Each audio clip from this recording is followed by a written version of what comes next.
Agora sim, pessoal, agora sim. Vamos lá para mais uma aula de How to Start a Startup da Y Combinator, em parceria com a Stanford University, sobre Competition is for Losers, competição é para perdedores, do Peter Thiel. Tá? Para quem não conhece o Peter Thiel, ele é um empresário, investidor de capital de risco e ativista político alemão estadunidense. Ele foi cofundador do PayPal, da Palantir e do Founders Fund. E foi o primeiro investidor externo do Facebook.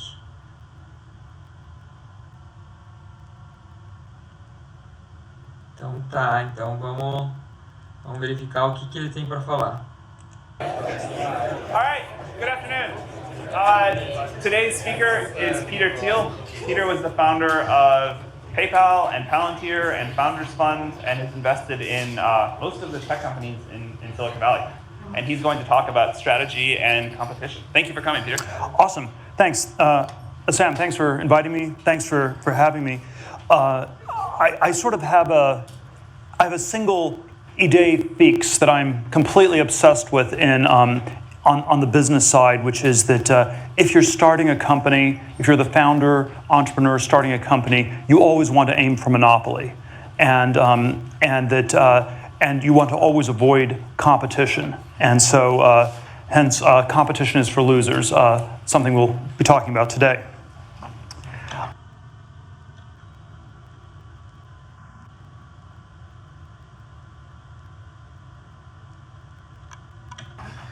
Competition is for losers, something we'll be talking about today.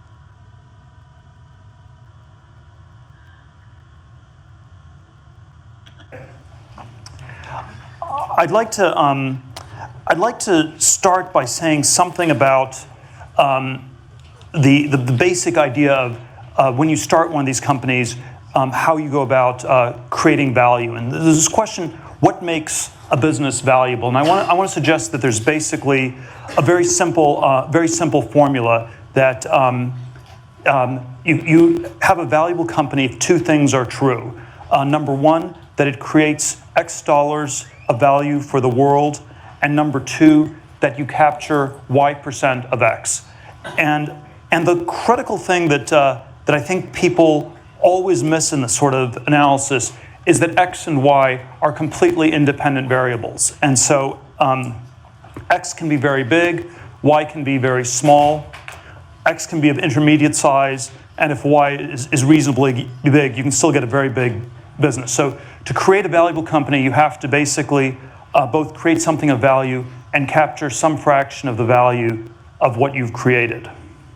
And sort of just to illustrate this as a contrast, if you sort of compare the U.S. airline industry with a company like Google on search, if you sort of measure by the size of these industries, you could say that airlines are still more important than search. If you just measure it, say, by revenues, it was 195 billion in domestic revenues in 2012. Google had just north of 50 billion, and certainly, sort of on some intuitive level, if you were given a choice and said, well, do you want to get rid of all air travel, or do you want to get rid of your ability to use search engines? The intuition would be that air travel is something that's more important than search. And this is, of course, just the domestic numbers. If you looked at this globally, airlines are much, much bigger than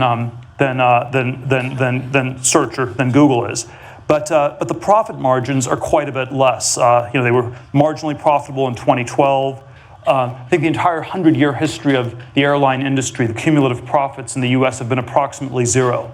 Companies make money, they episodically go bankrupt, they get recapitalized, and you sort of cycle and repeat. And this is reflected in the combined market capitalization of the airline industry is maybe something of the U.S. airline industry, something like a quarter that of Google. So you have a search engine much smaller than air travel, but much more valuable. And I think this reflects these very different valuations on X and Y. So if we look at perfect competition, there's some pros and cons to the world of perfect competition. On a high level, it's always, this is what you study in Econ 1. It's easy to model, which I think is why econ professors like talking about perfect competition. It somehow is efficient, especially in a world where things are static, because you have all the consumer surplus gets captured by everybody. And politically, it's what we're told is good in our society, that you want to have competition, and this is somehow a good thing. Of course, there are a lot of negatives. It's generally not that good if you're involved in anything that's hyper competitive, because you often don't make money. I'll come back to this a little bit later. So I think at one end of the spectrum, you have industries that are perfectly competitive, and at the other end of the spectrum, you have things that I would say are monopolies, and they're much stable, longer-term businesses. You have more capital, and if you get a creative monopoly for inventing something new, I think it's symptomatic of having created something really valuable. And so I do think this, the extreme binary view of the world I always articulate is that there are exactly two kinds of businesses in this world. There are businesses that are perfectly competitive, and there are businesses that are monopolies. And there's shockingly little that is in between.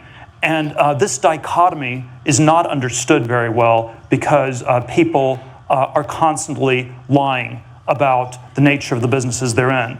And this is why in my mind, this is the most important, it's not necessarily the most important thing in business, but I think it's the most important business idea that people don't understand, that there are just these two kinds of businesses. And so let me say a little bit about the lies that people tell.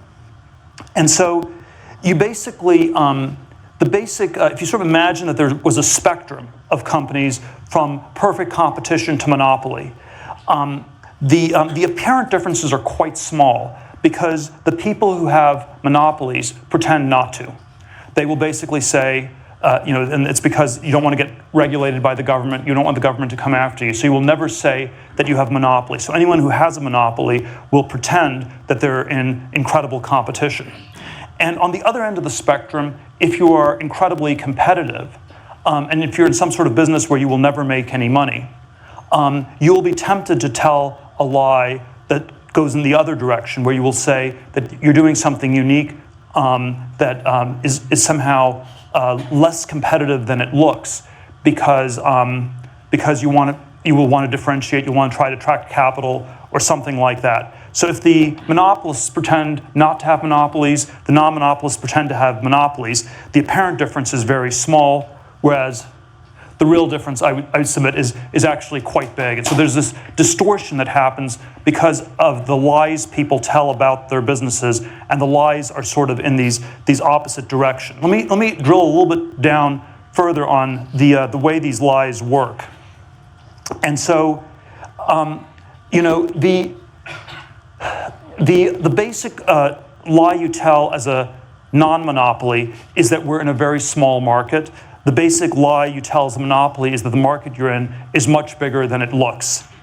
And so typically, if you want to think of this in sort of set theoretic terms, you could say that a monopoly tells a lie where you describe your business as the union of these vastly different markets, and the non-monopolist describes it as the intersection.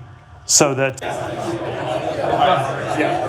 if you're a non-monopolist, you will rhetorically describe your market. Legal aqui o que ele falou, né, é sobre o fato de você ter uma competição perfeita, né, justamente diferenciando com esses comparativos entre o que é um monopólio e o que não é um monopólio, né?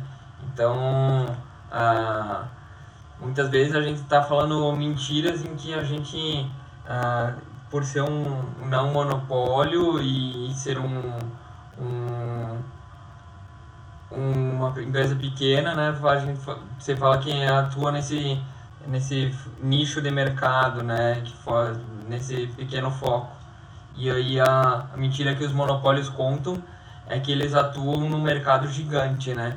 Então, e aí tem essa diferença aqui entre as intersecções, né? E, cara, bem interessante isso que ele trouxe, principalmente essa diferenciação lá no começo das companhias aéreas versus o Google, né? Como as companhias aéreas tinham um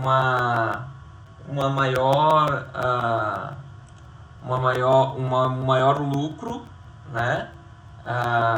Maior ganho, tinham mais ganhos, mas a margem de lucro era maior do Google, né? E aí a capitalização de mercado do Google acabava sendo quase 3 vezes mais. E basicamente Google é um monopólio de diversas formas, né? Agora eles têm o grupo Alphabet, que controla muitas e muitas coisas, né, do segmento de tecnologia. E vamos ver o que ele tem mais para falar aqui. Describe your market as super small. You're the only person in that market. If you have monopoly, you'll describe it as super big, and there's lots of competition in it. So some examples of how this works in practice. So I always use restaurants as the example of a terrible business. And there's always, sort of my idea is that, capitalism and competition are antonyms. Capital is someone who accumulates capital. A world of perfect competition is a world where all the capital gets competed away. So you're opening a restaurant business. No one wants to invest because you just lose money. So you have to tell some idiosyncratic narrative, and you will say something like, well, we're the only British food restaurant in Palo Alto. So it's British, Palo Alto, and of course that's too small a market because people may be able to drive all the way to Mountain View or even Menlo Park. And there probably are no people who eat nothing but British food, at least no people who are still alive. And so that is that's a sort of a fictitiously narrow market. There's sort of a Hollywood version of this where the way movies always get pitched is, okay, it's like a college football star, joins an elite group of hackers to catch the shark that killed his friend. Sorry. And so now that is a movie that has not yet been made. But the question is that the right category, or is the correct category it's just another movie? In which case, there are lots of those. It's super competitive, incredibly hard to make money. No one ever makes money in Hollywood doing movies. It's really, really hard. And so you always have this question about, does the intersection, is it real? Does it make sense? Does it have value that one should ask? And of course, there are startup versions of this where the sort of the really bad versions, you just take a whole series of buzzwords, sharing mobile, social apps, you combine them, and you have some kind of narrative, and whether or not that's a real business or not is. Cara, esse é grande problema, né, das startups, né, de pegar rol de palavras, né, e simplesmente colocar elas como se fosse algo super inovador, super tecnológico, né, e grandioso em si. E aí, né, por exemplo, pegar compartilhamento social, apps, sharing mobile social apps, sharing mobile social, e basicamente pegar várias palavras e acabar unindo elas de uma forma que a startup não se explique, e não explique a ideia, não explique a dor que ela resolve, não explique o problema que está sendo sintetizado ali, né? Só um mix de palavras sem noção. It's generally a bad sign. So it's almost this pattern recognition when you have this rhetoric of this sort of intersections. It generally does not work. The something of somewhere is really mostly just the nothing of nowhere. And it's like the Stanford of North Dakota. One of a kind, but it's not Stanford. So let's look at the opposite. The opposite lie is if you are, let's say, the search company that's down the street from here and has about a happy 66% market share, and is completely dominant in the search market. Google has not almost never describes itself as a search engine these days, and instead it describes itself in all these different ways. So it sometimes says it's an advertising company. So if it was search, you'd say, wow, it has this huge market share that's really, really crazy. It's like an incredible monopoly. It's much bigger than, a much more robust monopoly than Microsoft ever had in the 90s. Maybe that's why it's making so much money. But if you say it's an advertising market, you could say, well, there's search advertising is 17 billion, and that's part of online advertising, which is much bigger. And then, all US advertising is bigger. And then by the time you get to global advertising, that's close to 500 billion. And so you're much bigger than, you don't want to be in advertising and know we're this huge market share. And then, all US advertising is bigger. And then, isso aqui o que ele trouxe é basicamente exemplo de TAM, SAM e SOM, né? Tamanho de mercado endereçável, né? Tamanho de mercado, basicamente esse aqui é o Global Advertising, é o TAM, US Advertising é SAM, e pega aqui o US Search Advertising é o SOM, né? Mais nichado. Então são 3 etapas aqui, mas aqui no caso ele representou em 4, né? Então basicamente é o tamanho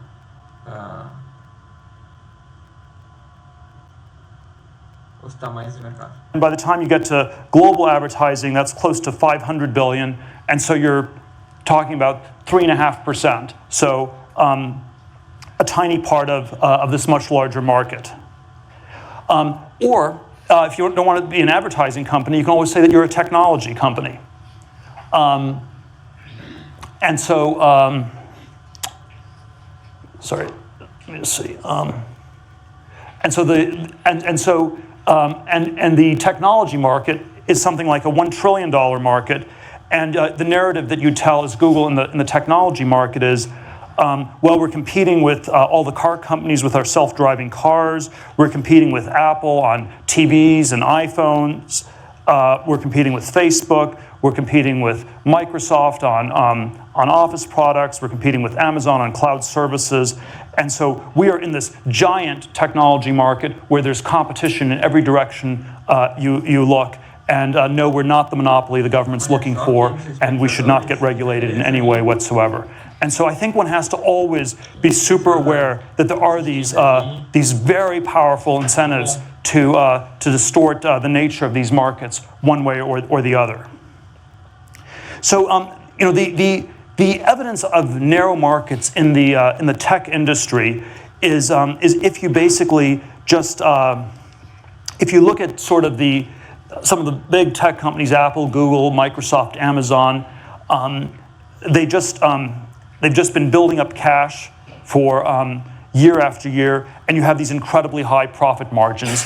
And I would say that one of the reasons the tech industry in the U.S. has been so successful financially is because it's prone to creating all these monopoly-like businesses, and and it's reflected by the fact that these companies just accumulate so much cash they don't even know what to do with it beyond a certain point. And so let me say a few things about how to build a monopoly. And I think one of the sort of very counterintuitive ideas that comes out of this monopoly thread is that you want to go after small markets. If you're a startup, you want to get to monopoly. You're starting a new company, you want to get to monopoly. Monopoly is you have a large share of a market. How do you get to a large share of a market? You start with a really small market, and you take over that whole market, and then over time, you find ways to expand that market in concentric circles. And the thing that's always a big mistake is going after a giant market on day one, because that's typically evidence that that you somehow haven't defined the categories correctly. It normally means that there's going to be too much competition in one way or another. And so I think almost all the successful companies in Silicon Valley had some model of starting with small markets and expanding.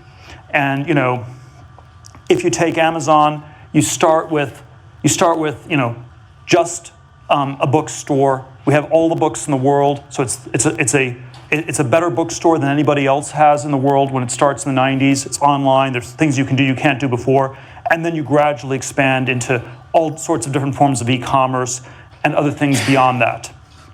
eBay. You start with Pez dispensers. You move on to Beanie Babies, and eventually it's all these different auctions for all these sorts of different goods. And what's very counterintuitive about many of these companies is they often start with markets that are so small that people don't think that they're valuable at all when you get started. The PayPal version of this was we started with power sellers on eBay, which was about 20,000 people. When we first saw this happening in December of '99, January 2000, right after we launched, there was a sense that these were all, it was such a small market, it was terrible. We thought these were terrible customers to have. It's just people selling junk on the internet. Why in the world do we want to be going after this market? But there was a way to get a product that was much better for everybody in that market. You could, and we got to something like 25-30% market penetration in 2 or 3 months. And you got some lock-in, you got brand recognition, and you're able to build the business from there. So I always think these very small markets are quite underrated. The Facebook version of this I always give is that the initial market at Facebook was 10,000 people at Harvard. It went from 0 to 60% market share in 10 days. That was a very auspicious start. The way this gets analyzed in business schools is always, that's ridiculous. It's such a small market, it can't have any value at all. And so I think the business school analysis of Facebook early on, or of PayPal early on, or of eBay early on, is that the markets were perhaps so small as to have almost no value. And they would have had little value had they stayed small, but it turned out there were ways to then grow them concentrically, and that's what made them so valuable. Now I think the opposite version of this is always where you have super big markets, and there's so many different things that went wrong with all the clean tech companies in the last decade, but one theme that ran through almost all of them was they all started with massive markets, and every clean tech PowerPoint presentation that one saw in the years 2005 to 2008, which was sort of the clean tech bubble in Silicon Valley, started with, we're in the energy market, we're in a market that's measured in hundreds of billions or trillions of dollars, and then once you're sort of a minnow in a vast ocean, that's not a good place to be. That means that you have tons of competitors, and you don't even know who all the competitors are. And so you want to be a one-of-a-kind company where it's the only one in a small ecosystem. You don't want to be the 4th online pet food company. You don't want to be the 10th thin film solar panel company.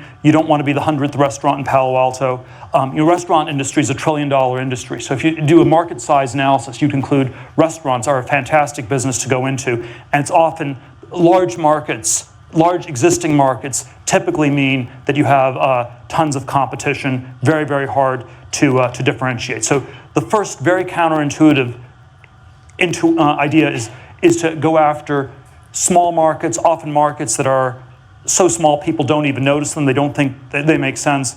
That's where you get a foothold, and then if those markets are able to expand, you can scale into a big monopoly business. Bem legal aqui, ó. Então ele falou a diferença de você começar pequeno e expandir, né? Que foi o que o PayPal fez, foi o que o eBay fez, né? Foi o que a Amazon fez, e a diferença de outros que começaram pequeno e começaram grande e encolheram, né? Então começa com uma grande escala de no mix de portfólio de produtos, né, e vai reduzindo para ficar um exclusivamente, né. Então, tem ali algumas empresas que ele falou que tinham ali, e são dois tipos de estratégias, né, em que você usa caminhos diferentes para crescer o seu negócio, né. Então,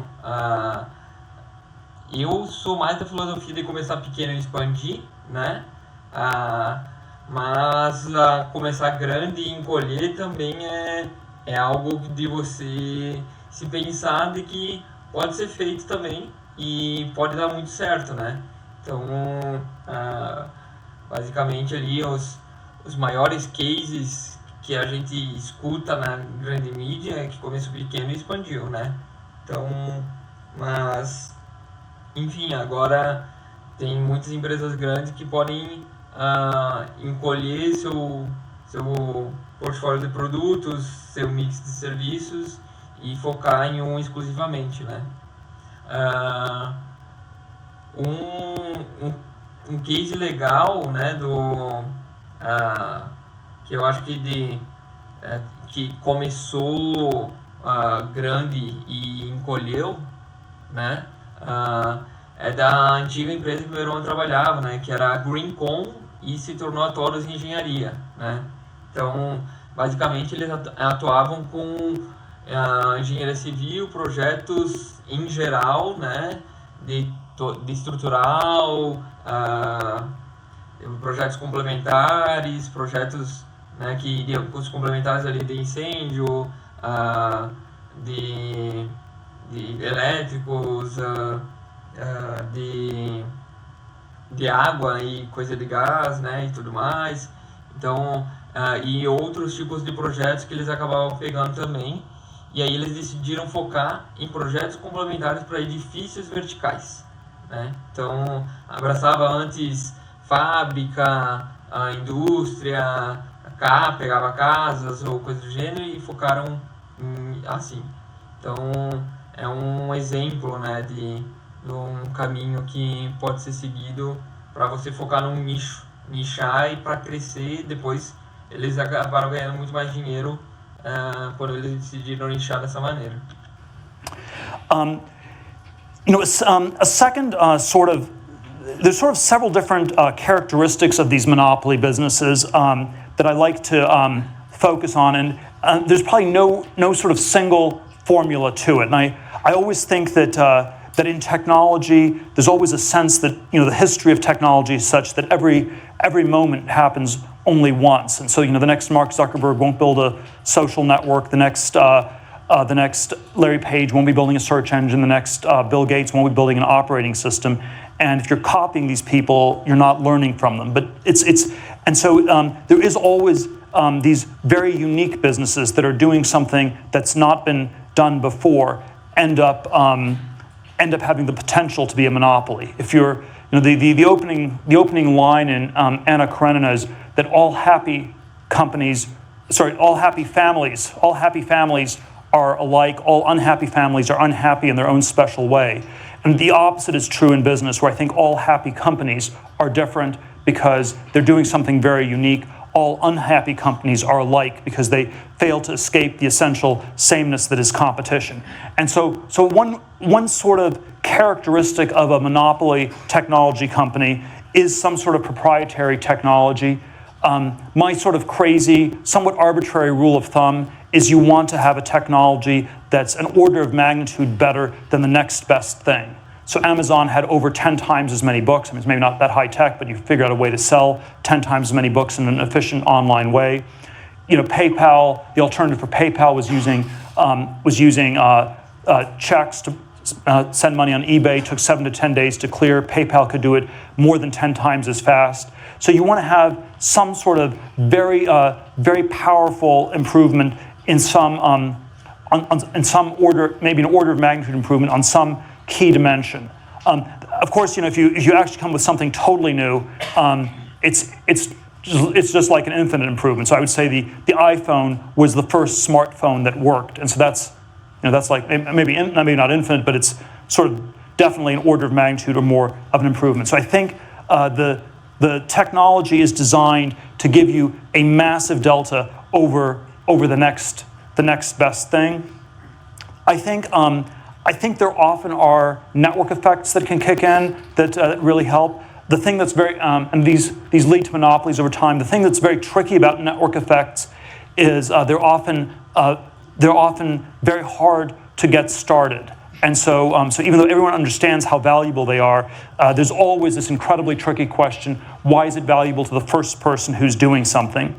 Economies of scale, if you have something with very high fixed costs, very low marginal costs, that's typically a monopoly-like business. And then there's this thing of branding, which is sort of like just this idea that gets lodged in people's brains. I never quite understand how branding works, so I never invest in companies where it's just about branding. But it is, I think, a real phenomenon that creates real value. I think one of the things, I'm going to come back to this a little bit towards the end, but one of the things that's very striking is that software businesses are often, are for some reason, very good at some of these things. They're especially good at the economies of scale part because the marginal cost of software is zero. And so if you get something that works in software, it's often significantly better than the existing solution. And then you have these tremendous economies of scale, and you can scale fairly quickly. So even if the market starts small, you can grow your business quickly enough to stay at the same size as the growing market and maintain the sort of monopoly power.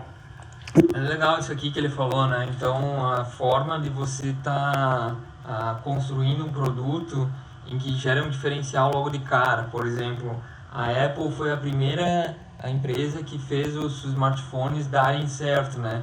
E isso gera um poder muito grande na hora de competir com os outros, né? Porque você realmente tem a liderança na mudança do status quo da sociedade em si, né? E da forma com que as pessoas têm utilizado os celulares, né? Então, agora meio que virou um monopólio, né? Meio não, né? Virou um monopólio, né? Basicamente eles lideram, tem ali o maior número de smartphones, principalmente de classes mais abastadas, digamos assim, né? E aí as outras coisas que ele falou aqui, né? Basicamente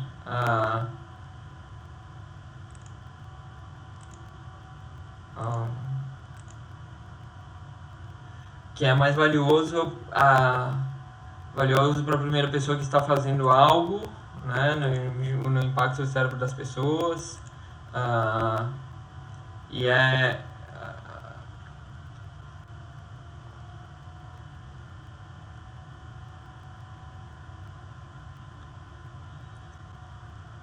enfim, basicamente ele trouxe aí informações sobre o diferencial, como conseguir constatar que você está lidando com o monopólio, como você concorrer com empresas que são monopólio, né? E o porquê algumas empresas de monopólios se mantêm como um monopólio, né?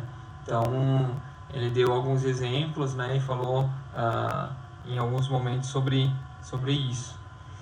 Daqui para frente, ele vai tratar sobre as características do monopólio, né? Vai tratar de questões ligadas ao valor no futuro, valor futuro das empresas, né? Em que tu faz o fluxo de caixa descontado, né? Então vai ter ali uma diferença entre questão de crescimento, durabilidade, né? Onde no começo ali é fácil de mensurar, nesse gráfico aqui é fácil de mensurar aqui é mais difícil de mensurar. Ele vai trazer um pouco de visão da história da inovação. Então ele vai vai falar aqui sobre como no século XVIII, né, era máquinas a vapor, depois no século XIX foi lá para bateria, os refrigeradores, as lâmpadas, o telefone, como no século XX lá passou pela a refrigeração elétrica, o homem na lua, microprocessador, o protocolo da internet, o www, e no século XXI Facebook, o iPhone, Tesla e o Model S, né? Então, basicamente os principais negócios que houveram ao longo dos séculos aí, né, dos últimos séculos. E aí a questão de capturar valor, né, que um negócio cria X dólares de valor e captura Y% de X, né? Então, onde X e Y são variáveis independentes. Basicamente ele está falando aqui sobre criar valor, né, sobre uma determinada característica, né? Então, os irmãos Wright, né, foram um dos primeiros que acabaram voando, né? Então eles criaram valor sobre o mercado de aviação e capturaram ali a maior parte de porcentagem de valor em si na parte no modelo de aviação, né? Então, e aí tem a locomotiva a vapor e coisa do gênero, né? E aí ele vai falar sobre casos de sucesso também da Ford, da Tesla, da SpaceX, e trazer essa psicologia da competição, onde você precisa passar por uma educação boa, né? Por trajetórias de carreira, por investimentos, decisões de mercado, de negócios, né? E outras coisas mais. E é isso aí, tá? Não vou ficar vendo tudo com vocês, né? Eu acho que quem quiser veja o vídeo, vale muito a pena, né? Nós estamos vendo já pela terceira vez, vimos só o começo aqui, mas já sabemos como é o desenrolar da história. Então assistam, próxima vez interajam mais no chat aqui, né? Mandem perguntas. Fala, Noctu, a gente estava vendo o How to Start a Startup da Y Combinator em parceria com a Stanford University. O Peter Thiel estava falando sobre como competição é para perdedores, né? E aí ele trouxe uma visão da parte dos monopólios, né? Sobre como os negócios acabam prosperando quando eles começam pequeno e expandem, quando eles são grandes e reduzem para, enfim, ter um mix de portfólio grande e acabam focando num nicho de mercado, e foi falando outras coisas mais também, né? Não sei se tá por aí ainda, né? Mas era basicamente sobre isso que a gente estava falando. E é isso aí, vamos ficando por aqui. Obrigado por quem assistiu. Até mais. Tchau, tchau.